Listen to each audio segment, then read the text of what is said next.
Australia's lunar rover, known as Roo-ver, just so you know, James, has been handed its mission to the moon.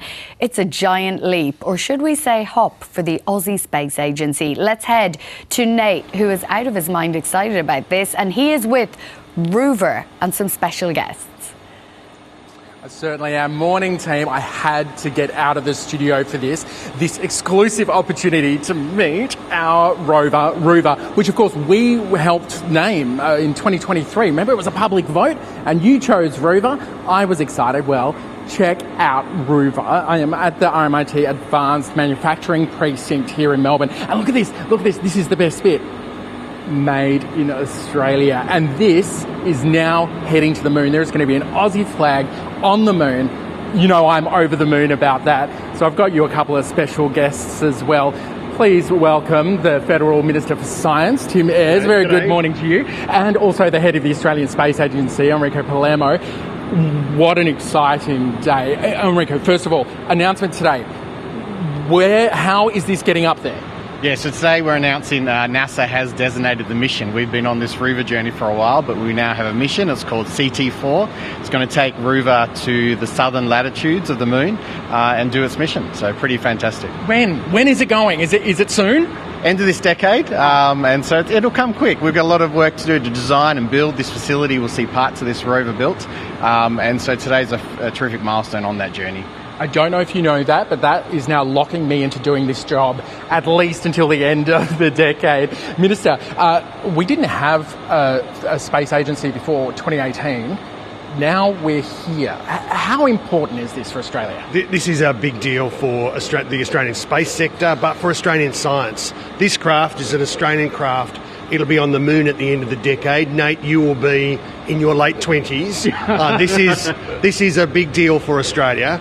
And there's 10,000 Australians engaged in the space sector now, and the applications of that research for Australian manufacturing are enormous. It's a really important national interest project. Yeah, how does this form a part of the government's greater strategy around science into the future? Well, our science strategy is linked to our broader manufacturing strategy. It's all about solving the big national problems for Australians and Australian industry, whether it's about climate, food sustainability, our broader defence objectives. All of these questions are fundamentally science questions, and the space sector is a really important contributor. Australians should be really proud.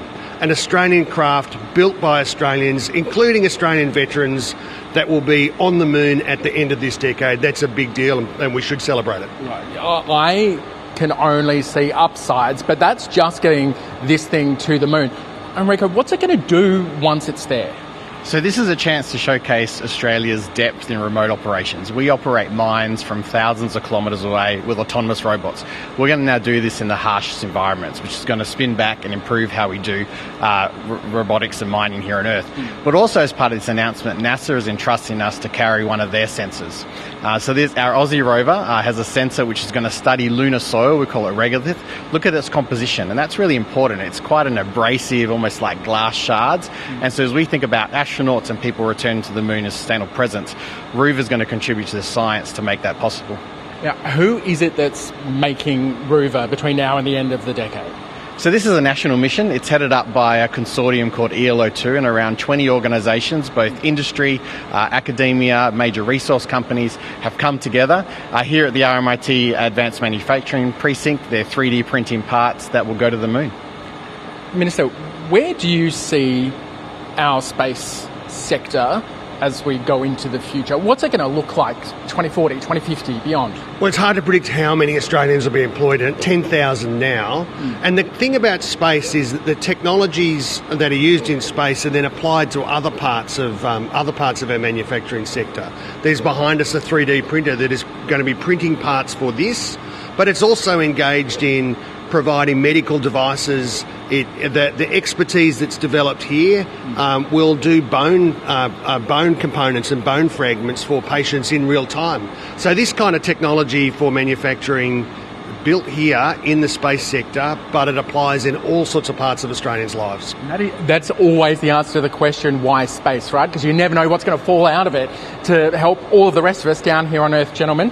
thank you so much for joining us this morning. And team, just come and have one last look at this gorgeous little face that's heading to the moon. This is Rover. It's yours. I can't wait to see it on the regolith.